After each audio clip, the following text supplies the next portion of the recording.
स्वागत है आपका विनोद शर्मा जी नई परख पर एक बार फिर। विनोद जी, एक बात को देख के बड़ा ताज्जुब हो रहा है कि जो पत्रकार मोटे तौर पर जो स्वतंत्र और निष्पक्ष हैं, जो सरकार की गोद में नहीं बैठे हुए हैं और जो लगातार भारतीय जनता पार्टी ने जिस तरीके से बंगाल को कैप्चर करके वहां चुनाव जीता है, उसकी आलोचना करते रहे हैं पूरे समय लगातार। जिस तरह हम लोग करते रहे हैं, वो भी हमारी आवाज में आवाज मिलाकर आलोचना करते रहे हैं। उनमें से कुछ पत्रकार ममता बनर्जी से मांग कर रहे हैं कि उन्हें संविधान और लोकतंत्र का पालन करना चाहिए और मैं पद नहीं छोड़ूंगी ये नहीं कहना चाहिए, बल्कि जनमत का संदेश जो जनादेश मिला है उसका सम्मान करते हुए पद छोड़ देना चाहिए। जबकि यही पत्रकार लगातार हमें और सभी को समझाने की कोशिश कर रहे थे कि भारतीय जनता पार्टी जिस प्रकार ये जनादेश हासिल करना चाहती है वही अपने आप में अलोकतांत्रिक है। अब वो ममता बनर्जी से अपेक्षा कर रहे हैं कि ममता बनर्जी इसको एक लोकतांत्रिक जनादेश के रूप में स्वीकार कर लें। देखिए बात है डॉक्टर साहब, और ये वो लोग हैं जो कोई सरकार परस्त पत्रकार नहीं है। देखिए ऐसा है कि कभी कभी ऐसा होता है कि क्लैरिटी ऑफ थॉट जो है आदमी की बिट्रे कर देती है। ये सवाल संविधान का नहीं है। हाँ। Mamata Banerjee is making a political point. ये भूल जाते हैं सारे लोग कि जब बॉफर स्कैम जो था उसको प्रत्यक्ष रूप से जनता के सामने पेश करने के लिए समस्त ऑपोजिशन ने राजीव गांधी के टाइम संसद ने त्याग पत्र दे दिया था। ये बात अलग है कि इलेक्शन होने वाले थे, उससे थोड़े दिन पहले ही किया था। तो ये वक्तन बवक्तन ऐसा कारनामा करना पड़ता है जिससे कि जनता का मानस आप कैप्चर कर सकें, उसकी इमेजिनेशन को कैप्चर कर सकें। ममता बनर्जी, ये बात सच है कि she is fighting with her back against the wall, लेकिन ममता बनर्जी ये मैसेज दे रही है कि मैं गिव अप नहीं कर रही हूं, मैं अब भी लड़ने के मूड में हूं और सड़क पे उतरी हुई हूं। और रही बात लोकतंत्र की और लोकतंत्र के तकादों की, तो लोकतंत्र तो पता नहीं कितना बचा है हमारी जमीन पर। काफी हद तक तो परलोकतंत्र हो चुका है और उसके जो सिम्टम्स हैं वो साफ साफ प्रत्यक्ष रूप पे नजर आ रहे हैं। अब आप देखिए, मिसाल के तौर पर मैं सोच रहा था कल, ये जो इलेक्शन कमीशन है अभय जी, ये जब इलेक्शन अनाउंस करते हैं तो उससे पहले बड़ी भारी प्रेस कॉन्फ्रेंस करते हैं। विज्ञान भवन में करते हैं, अंबेडकर भवन में करते हैं, जहां मर्जी करते हैं, विज्ञान भवन में करते हैं और अपार संख्या में लोग वहां पर पत्रकार जन होते हैं जी। और एक मुद्दा जिसको बार बार दोहराते हैं, भले वो राजीव कुमार हो या ज्ञानेश कुमार, कि हमारे जो इलेक्शन करवाने वाले कारकुन हैं जो लोग हैं, वो इतनी दूर जाके उन्होंने उस पहाड़ पर एक पोलिंग बूथ खोला। वहां ही भले एक वोटर है लेकिन वहां खोला जाके पोलिंग बूथ, ताकि वोट देने का अधिकार बना रहे और समस्त व्यापक स्तर पे फैले। जी। ये वही इलेक्शन कमीशन है जिसने 27 लाख लोगों के वोट नहीं होने दिए। ये लोकतंत्र नहीं है, ये आईन का अनुपालन नहीं है, ये कॉन्स्टिट्यूशन का अनुपालन नहीं है। और ये तत्वावधान में इलेक्शन कमीशन के हुआ। और क्या इलेक्शन बंगाल में इलेक्शन कमीशन के तत्वावधान में हुआ तो उसमें इलेक्शन कमीशन की कितनी हिस्सेदारी थी और चीफ इलेक्शन और इलेक्शन कमिश्नर्स की अपॉइंटिंग अथॉरिटी की कितनी हिस्सेदारी थी। ये सारे सवाल आज भी हैं और माजी में आने वाले वक्तों में भी रहेंगे। और इन सवालों को मजबूती बख्शने के लिए ममता बनर्जी जानती है कि उसको जमीन पे उतरना पड़ेगा। उसने अपार गलतियां की हैं खुद। वो स्वयं जिस तरह का निजाम उन्होंने 15 बरस चलाया और जिसके चलते कुछ लोगों ने अपने लिव्ड एक्सपीरियंस के दम पर उनके खिलाफ वोट डाला। लिव्ड एक्सपीरियंस वो किताबों में नहीं लिखा जा सकता है, वो तो भुगतना पड़ता है। और हम भी और आप भी जैसे बाद में, हम बूढ़े तो हो चुके हैं, लेकिन जब पोते पोतियों को अपनी कहानियां सुनाया करेंगे बाय द फायर साइड, तो अपने लिव्ड एक्सपीरियंस के दम पे सुनाएंगे। हमारे लोकतंत्र का जो हम खाका खींचेंगे उनके सामने, जो विरासत में देंगे, जो स्पोकन हिस्ट्री हमारे घरों की होगी, उसमें वेस्ट बंगाल जो है उसका जो चैप्टर होगा वो काफी बड़ा होगा, व्यापक होगा। और उसमें हमारी और आपकी डीप थॉट जाएगी कि जो हमने देखा उसमें सच कितना किस तरफ था। तो सच कितना किस तरफ था, भले ही मान लीजिए आज के दिन ममता बनर्जी के पक्ष में 40% ही सच है, लेकिन उस सच को स्थापित करने के लिए वो जो कर रही है वो एक पॉलिटिकल एक्शन है। आप उसको अनकॉन्स्टिट्यूशनल मानो, एंटी कॉन्स्टिट्यूशनल मानो, एक्स्ट्रा कॉन्स्टिट्यूशनल मानो। एक्स्ट्रा कॉन्स्टिट्यूशनल तो बहुत कुछ हुआ इस इलेक्शन में। ये 27 लाख जो बाहर कर दिए, इस बावजूद इसके कि हमने उस पहाड़ पे पोलिंग बूथ बना दिया, उस नदी को पार करके, बहुत उफान में थी नदी, हम कश्ती में बैठ के गए, उस पार भीड़ जंगल में हमने एक पोलिंग बूथ बना दिया। आप एक एक वोट फ्रेम करके बता रहे थे कि किस तरह से हमने ये पोलिंग बूथ लगाए। लेकिन जिस तरह से आपने वोटर्स की छटनी की और जिस तरह से आपकी काम में रुकावट कोई बाधा नहीं बना, कोई भी आईनी संगठन, कोई भी आईनी इंस्टीट्यूशन ने अपनी भूमिका पूरी तरह से नहीं निभाई। कल एक farmer solicitor general of India, बाहर विदेश में रहते हैं, शायद ऑनलाइन ज्वाइन किए थे किसी बड़े टीवी चैनल पे, और वो तो कह रहे थे, तो उनका जो नरेटिव था उसको सुन के ऐसा लग रहा था it is par for the court, से तो होता ही है, ये तो होना ही था, सुप्रीम कोर्ट ने कह दिया है, बाद में जुड़ जाएंगे ये वोटर। तो अगर वोटर इतने बड़े, देखिए 32 लाख के करीब, 32-33 लाख का वो जो डिफरेंस है तृणमूल में और बीजेपी में, कि जो उनको वोट मिले हैं उसमें 32-33 लाख का डिफरेंस है। और अगर आप गिन लें कि भाई कितने कटे हैं, तो इससे लगभग इसी आंकड़े के बराबर रहते हैं और इससे ज्यादा भी हो सकते हैं। लेकिन ये कहने का तात्पर्य नहीं है कि भाई ये सारे वोट ममता बनर्जी को ही मिलते। सवाल यहाँ प्रश्न ये है कि ये जो 32-33 लाख थे जो बाहर रखे गए, 27 तो वो, और कुछ तो इन्होंने जो दूसरी तरफ से फॉर्म दिए जाए कि इनको निकाल दो, तो 7 लाख के करीब शायद उनका भी आंकड़ा है। आंकड़ा ऊपर नीचे हो सकता है। This is not the game of numbers. Election होने के बाद अभय जी नंबर से बताया जा रहा है कि जहां सबसे ज्यादा वोट कटे वहां तो ममता बनर्जी सबसे ज्यादा जीती है। ये क्या नैरेटिव है भाई? Are you trying to say that the SIR exercise was fair? ये मतलब क्या है इस नैरेटिव का? और ये शायद वो पत्रकार जिनकी आप इशारा कर रहे हैं वो नहीं कह रहे, लेकिन वो कर रहे हैं जिनको, जो बड़े बड़े प्लेटफॉर्म लेके बैठे हुए हैं। टीएमसी के नेताओं को लगातार टीएमसी गूंस बोला गया। आज के दिन बीजेपी के जो वहां पर कारकुन वेस्ट बंगाल में हिंसा कर रहे हैं और महिलाओं को घेर कर जय श्री राम के नारे लगा रहे हैं, जो कि तृणमूल की तरफ की महिलाएं हैं, तो क्या वो ईमानदारी की बात कर रहे हैं? सवाल ये नहीं है, वो खून नहीं है क्या?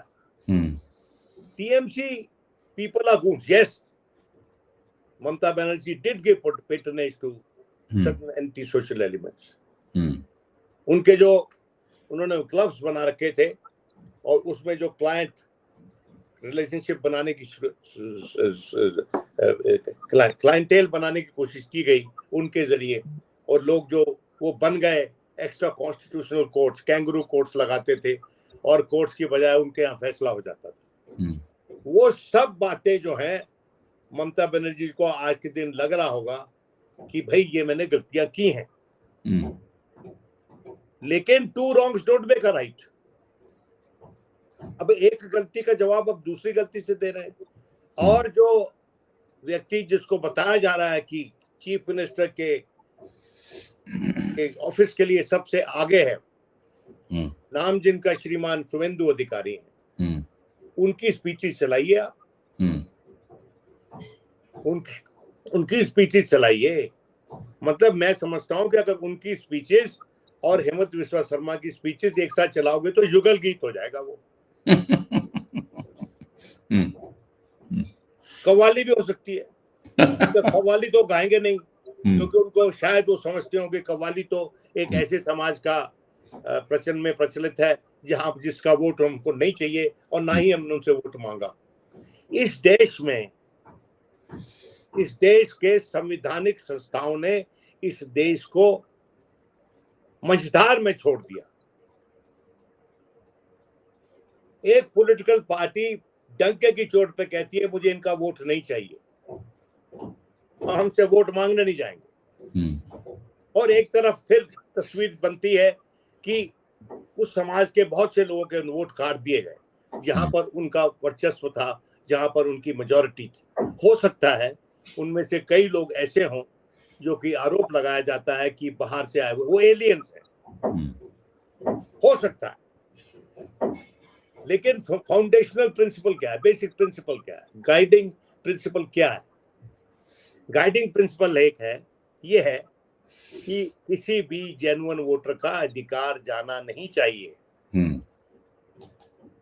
आपने किस बेसिस पे ये सब छटनी की, और क्या ये छटनी थी या कटनी थी?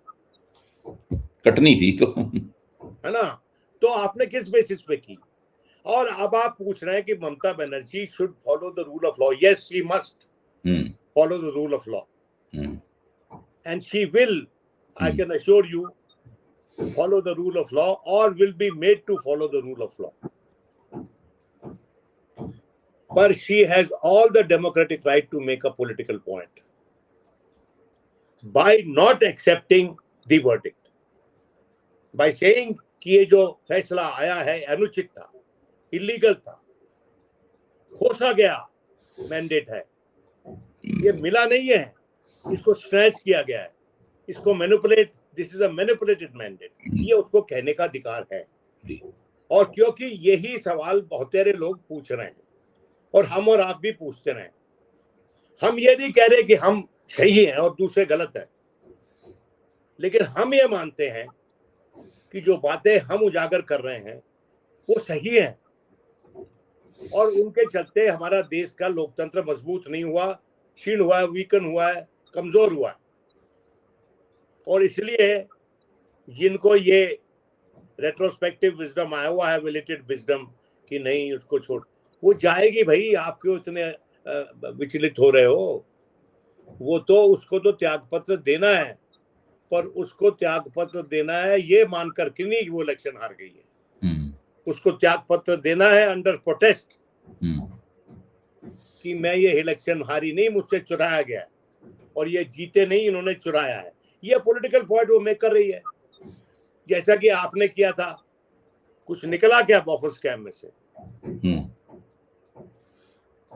कहा कुछ उस प्रचार से निकला कि ये बंदूक थी, वो तो अच्छी बंदूक नहीं थी। अब तो जो सब शीर्षक कह रहे हैं कि ये तो बड़ी अच्छी बंदूक थी जो खरीदी गई थी, हॉविट्जर गन, वो तो बड़ी अच्छी बंदूक है। देखिए ऐसा है जैसे मनमोहन सिंह ने एक बार कहा था कि I am sure the history will be kind to me, और मैं ये मानता हूं कि history, I do not know whether history will be kind to West Bengal, पर मैं मानता हूं इस बात को कि इतिहास जो है वो एक दिन दूध का दूध और पानी का पानी कर देता। बिल्कुल। और इतिहास सिखा भी देता है लोगों को, कि बता भी देता है कि उन वक्तों में आपने क्या क्या पाप किए थे, क्या क्या कुकर्म किए थे, क्या क्या गलतियां की थी, क्या किन किन के झांसे में आ गए थे, और कैसे आपकी आंखों पे पट्टी बांध दी गई थी। अपनी आंखों से हमारे मित्रगण पट्टी उतारे। हमको इस बात से कुछ लेना देना नहीं है कि कौन जीत रहे, कौन राज करेगा और कौन नहीं राज करेगा। हमको ये सिर्फ आश्वासित होना चाहते हैं हम कि जो एक सत्तारूढ़ दल होगा उसके मुकाबले में एक विपक्ष भी होगा, और उस विपक्ष को होने का अधिकार है। इस बात की स्थापना बड़ी जरूरी है। पुनः दूसरी बार, अगर अनेकों बार इसकी स्थापना जरूरी है, क्योंकि हाल ही के दिनों में अब क्या स्लोगन है इनका, वाम मुक्त हो गया भारत, वाम मुक्त। बड़े खुश हैं आप। क्यों खुश हैं भाई? हमारी चॉइसेस लिमिट करके आप खुश हैं? वोटर की चॉइस को संकीर्ण करके आप खुश हैं? क्यों खुश हैं आप?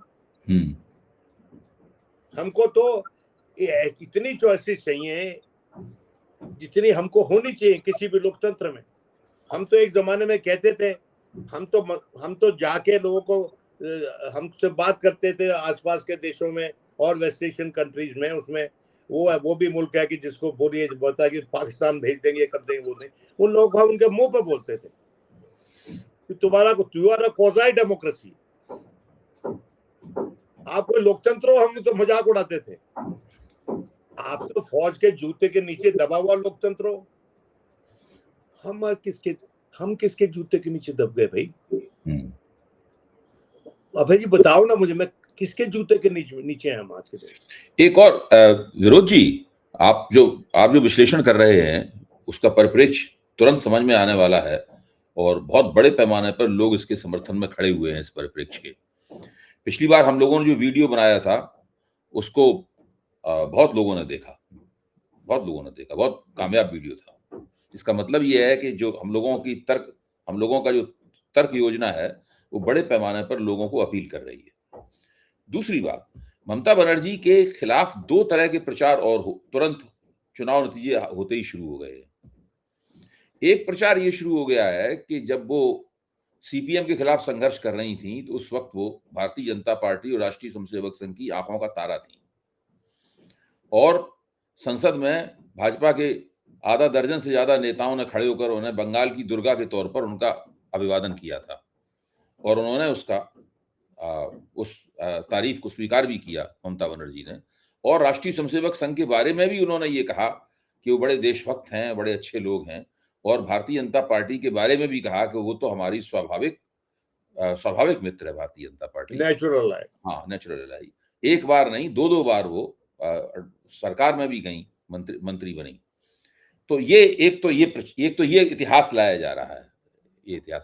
दूसरा इतिहास ये लाया जा रहा है कि जब ममता बनर्जी 2011 में पहली बार चुनाव जीती और उन्होंने सीपीएम को हटा दिया सत्ता से, उसके बाद बड़े पैमाने पर बंगाल में कई वर्ष तक लगातार हिंसा का एक दौर चला, जो कि टीएमसी वालों ने चलाया, और बहुत बड़े पैमाने पर सीपीएम के ऑफिसों में आग लगाई गई, उनके साथ हिंसा की गई, उनको बंगाल छोड़ने पर बहुतों को मजबूर किया गया।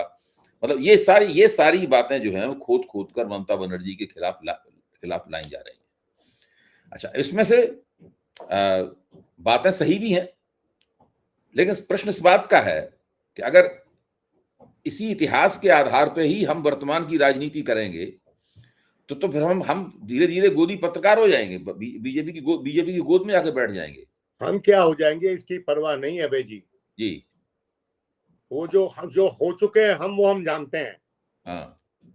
हम कैरिकेचर हैं अपने ईमानदार सेल्फ का। हमको कोई परवाह नहीं करता, कोई हमारी बात का, मीडिया की बात पे कोई विश्वास नहीं करता।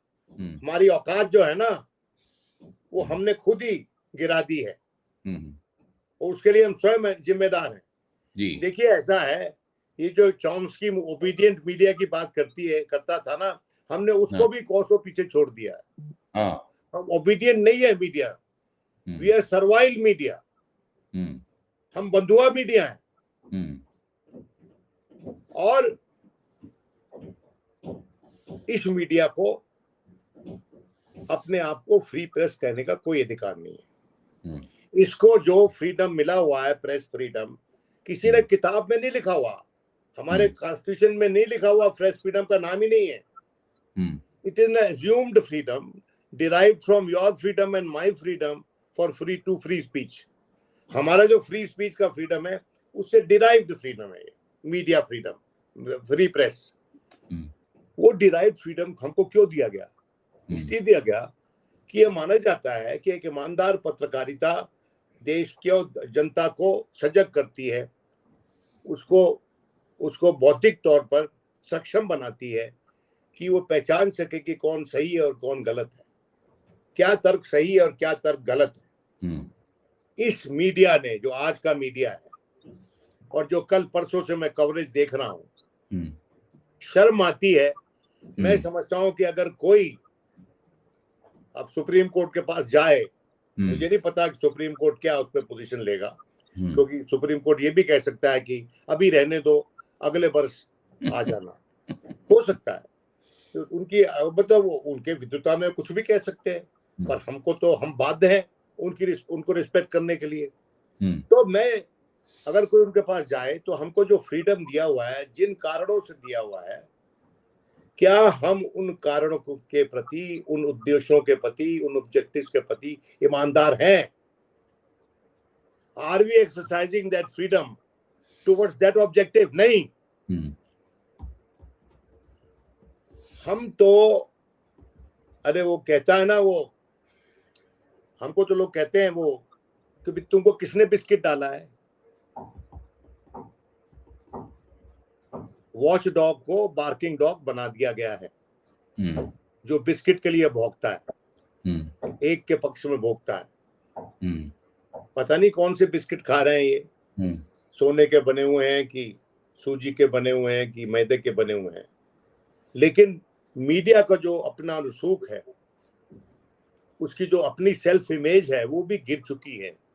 तो आज के दिन इन लोगों की बात तो आप मुझे बताएं नहीं कि जिनको अभी हाल ही में हृदय परिवर्तन हुआ है, इनको कोई प्यारा सा फोन आ गया होगा कहीं से कि भाई ऐसा तो मत करो।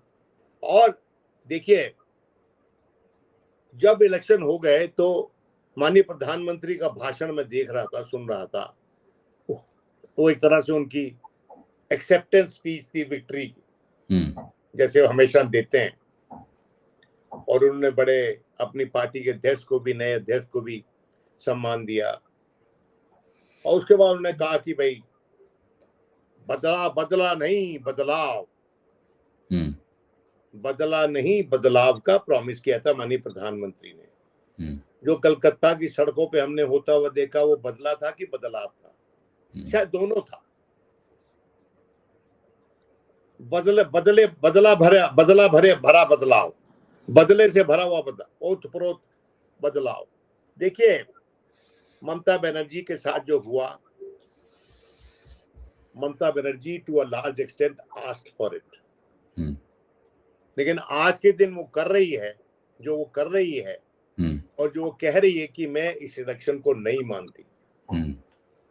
आपको डोनाल्ड ट्रंप की याद आ रही होगी, मैं उसके साथ कंपैरिजन नहीं करूंगा, लेकिन वो कहती है कि मैं इसको नहीं मानती।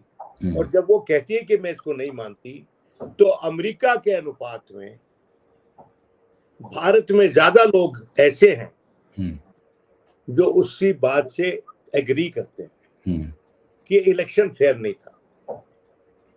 अगर उसके खिलाफ अभय जी इतनी भारी एंटी इनकम्बेंसी थी जो थी, तो ये सब करने की क्या जरूरत थी? इसका मतलब यह है कि ऑब्जेक्टिव सिर्फ इस इलेक्शन से पूरा नहीं होता। इनकी नजर दूर तक है। और मैं समझता हूं कि, मैं बार बार कहता हूं कि वो चाहते हैं कि इस देश में उनका सिंगल पार्टी रूल हो जाए, 3 सरीका। मैं बार बार इस बात को दोहराता हूं और मुझे लगता है कि जिस तरह से लोग जल्दी से कॉम्प्लिसिट और कॉम्प्रोमाइज हो जाते हैं, हाँ में हाँ मिलाने लगते हैं, ना जाने किन कारणों से, किन प्रलोभनों से या किन धमकियों से। लेकिन हमारे देश में डेमोक्रेटिक डिस्कोर्स पूरी तरह से बास्टर्डाइज हो गया है। हमारे देश में जो लोकतांत्रिक वार्तालाप है उसमें भी सेंध लग गई है, उसमें भी दीमक लग गई है, उसमें भी बहुत वीकनिंग हुई है। पता नहीं कहाँ रुकेगा ये मामला जाके। मैं तो बार बार कहता हूँ, हमको कई बार आपको मैं भी कह चुका हूँ भाई हम तो 70 प्लस हो गए हैं, तो हमारी इनिंग्स तो पूरी हो गई है और प्रधानमंत्री को भगवान लंबी आयु दे, हमसे बड़े हैं लेकिन लंबी आयु दे, इस बात की कामना करते हैं। क्योंकि कई बार आदमी को जब इतना कुछ मिल जाता है तो उसको शायद डिवाइन लाइट भी नजर आती होगी कहीं, कि वो डिवाइन लाइट हमें क्या समझा रही है, कि क्या दिशा दिखा रही है। तो इसलिए इस देश को कैप्चर मत करो, इसको जीतो, इसके दिलों को जीतो। कैप्चर और जीतने में फर्क है, और ये कैप्चर, इनका जो ऑब्जेक्टिव है वो they want to capture it and they wanted to capture the mind of India. और उसमें बड़ा जरूरी था कि बंगाल जुड़ता, क्योंकि बंगाल में बार बार कहते हैं कि जो हमारे संस्थापक श्यामा प्रसाद मुखर्जी वो इस धरती से आते हैं, पर इस धरती से बहुत से लोग आए, सिर्फ एक नहीं आए। और श्यामा प्रसाद मुखर्जी जो थे उनमें भी he was a political pragmatist. आप सिर्फ उसको आइडियोलॉजी और आइडियोलॉग बना के घूमते हैं। वो तो मुस्लिम लीग के साथ भी सरकार में रहे और पंडित नेहरू की सरकार में भी थे, और कश्मीर पे उन्होंने, उनकी एक पॉइंट ऑफ व्यू था, पोजीशन था, डेमोक्रेटिक पोजीशन थी उनकी। उसके कारण आज के दिन इतिहास में उनका नाम है, इसलिए वो आज के दिन सेलिब्रेट हो रहे हैं कि 370 के तहत उनका सपना पूरा हो गया। वो तो परमिट प्रथा को तोड़ के गए थे ना कश्मीर, तो उनका एक पॉइंट ऑफ व्यू कश्मीर के बारे में था, उस पर हम डिसएग्री कर सकते हैं पर रिजेक्ट नहीं कर सकते, गलत था। हमारी नजर में कैसा था ये बता सकते हैं, कहाँ वो सही थे कहाँ वो गलत थे। उसी तरह से ममता बनर्जी का पॉइंट ऑफ व्यू है इस इलेक्शन के बारे में। You can disagree with him her और एग्री विद हर। यहाँ पे एक मुद्दा मैं उठाना चाहता हूं, हम लोग चर्चा के आखिरी दौर में पहुंच गए हैं, मुद्दा उठाना चाहता हूं। देखिए, इस देश में बहुत से गैर भाजपा मुख्यमंत्री चुनाव हारे, भारतीय जनता पार्टी ने उनके ऊपर जीत दर्ज की, लेकिन उनमें से किसी ने यह बात नहीं कही जो कि ममता बनर्जी ने कही है। क्योंकि ममता बनर्जी ने यह बात कही है तो वो चुनाव में सत्ताधारी केंद्र में सत्तारूढ़ पार्टी द्वारा की गई धांधलियों के खिलाफ कैसे आंदोलन किया जाए, किस तरह आवाज उठाई जाए, उसका मॉडल बनाने का एक ये मौका है। देखिए बात है, अभी तक किसी को ये पता ही नहीं है कि भाई इस प्रकार की जो पराजय आपके ऊपर थोपी गई है उस पराजय का प्रोटेस्ट कैसे किया जाए। ऐसा है हाँ कि इसका जो तोड़ है वो असेंबली में ना बैठने से नहीं है। इसका जो तोड़ है वो असेंबली में बैठने से है। इसका जो तोड़ है वो don't concede defeat. Demit office without conceding defeat. You say that I am demitting office under protest. मैं प्रोटेस्ट, अंडर प्रोटेस्ट में डिफीट कर रहा हूं। मैं अंडर प्रोटेस्ट त्याग पत्र दे रही हूं। मैं इलेक्शन हारी नहीं हूं, मुझसे इलेक्शन चुराया गया है, बंगाल की जनता से इलेक्शन चुराया गया। ये उसका फॉर्मुलेशन हो सकता था, लेकिन ये कहना कि मैं नहीं त्याग पत्र, अरे जब असेंबली कल खत्म हो जाएगी उसकी लाइफ टाइम, उसके बाद ना इलेक्शन, पिछली असेंबली रही ना, आप नई असेंबली में इलेक्ट नहीं हुई, किन कारणों से नहीं हुई वो एक चर्चा का विषय है। लेकिन उसके बाद आपका कोई लोकस लीगली रहता नहीं है। you have no legal or constitutional locus after that. लेकिन आपका ये कहना कि मैंने त्याग पत्र इसलिए नहीं दिया क्योंकि मैं इलेक्शन हारी नहीं, मुझसे ये इलेक्शन बंगाल के लोगों से चुराया गया इलेक्शन और ये अनफेयर इलेक्शन था, और उस मुद्दे को लेके आप सड़क पे उतरो। और आपको तो एक तरह से ईश्वर की भेजी हुई नेमत है कि आप तो अब मेंबर भी नहीं हो असेंबली की, तो आप अपना वक्त तो सड़कों पे गुजारो and you are used to it. और कहा भी है उन्होंने यही, मैं किसी सीट पे बैठी नहीं हूं, मैं तो आजाद पंछी हूं। हाँ, मैं सड़क पर रहूंगी। हाँ, आजाद पंछी है, आजादी से बात कहें अपनी। लेकिन अब आ गया टाइम ममता बनर्जी के लिए to become a statesman from a politician. और उनकी बात को एंडोर्स करते हुए कांग्रेस में राहुल गांधी ने कहा कि मैं इस बात को मानता हूं कि इलेक्शन चोरी हुए हैं। ये उसी राहुल गांधी ने कहा है जिसने 4 दिन पहले कहा था कि आपने बीजेपी को अंदर घुसने का रास्ता आपने दिया है अपनी पॉलिसीज के चलते। तो कोई कंफ्यूज ना करे कि उसकी जो सपोर्ट है, उसकी सपोर्ट इशू बेस्ड सपोर्ट है ममता बनर्जी को, कि ये जो आप कह रही हैं इसमें मैं आपके साथ हूं। और इसमें ना सिर्फ वो, इसमें अपार लोग उनके साथ में मानते हैं इस बात को, पूरा गैर करवाया गया है वो ठीक तरीके से नहीं करवाया गया। बिल्कुल। तो she has to become a statesman from being a politician and Mamata Banerjee can be a statesperson। 70 साल की शायद उनकी उम्र हो गई है और वो जुझारू व्यक्तित्व है। देखिए, आप महिला सशक्तिकरण की बात करते हैं, इन्होंने सबने क्यों बोला कि सबको मान लेना चाहिए। आप देखिए भाषा उसकी सुधरी हुई है, क्या नाम है, शुभेंदु अधिकारी की। उसका तो पर्सनैलिटी ट्रांसप्लांट हो गया लगता है कि भैया ये कैसे ओवरनाइट सुधर गया, इतनी जल्दी भी सुधर जाता है कोई व्यक्तित्व क्या। लेकिन उसको नजर आ रही है सत्ता और नजर आ रहे हैं चैलेंजेस, इस बात के चलते कि अपार जनता इस बात ये मानती है कि इलेक्शन बेहतर तरीके से किए जा सकते थे, ईमानदार तरीके से किए जा सकते थे और हर वोटर को अधिकार दिया जा सकता था। बूथ लगवाने से इलेक्शन कमीशन कान खोल के सुन ले, बूथ लगाने के नाटक से दूर हो जाओ, वोट डलवाने की रियलिटी पे आओ। मजाक बना रखा है, हम अनपढ़ जमात है क्या? नहीं भाई, आपको ऐसी बात कहे आकर which is an affront to your common sense। बिल्कुल। बहुत बहुत शुक्रिया विनोद जी। देखिए, हम आजकल भाववेश होकर बात करते हैं, अपने दर्शकों को बता दें, लेकिन हमको बुरा लग रहा है कि इस तरह से हमारे अनुपालन, हमारे जो आईन की बात होती है, लेकिन उसका लेटर एंड स्पिरिट फॉलो नहीं किया जाता। बिल्कुल है। ममता बनर्जी ने जो प्रतिरोध की आवाज उठाई है और जो जिस उसके जरिए वो जो एक राजनीतिक परिप्रेक्ष्य पेश कर रही हैं, उसको समझने की बहुत जरूरत है। और ये उसका प्रोटेस्ट ही नहीं, अभय जी, ये उसका प्रोटेस्ट ही नहीं, राजनीतिक प्रायश्चित भी होना चाहिए। हाँ, बिल्कुल बिल्कुल। ममता बनर्जी का राजनीतिक प्रायश्चित होना चाहिए and she should not be a statesman leader and not the power hungry politician. बिल्कुल। बहुत बहुत धन्यवाद, बहुत बहुत धन्यवाद।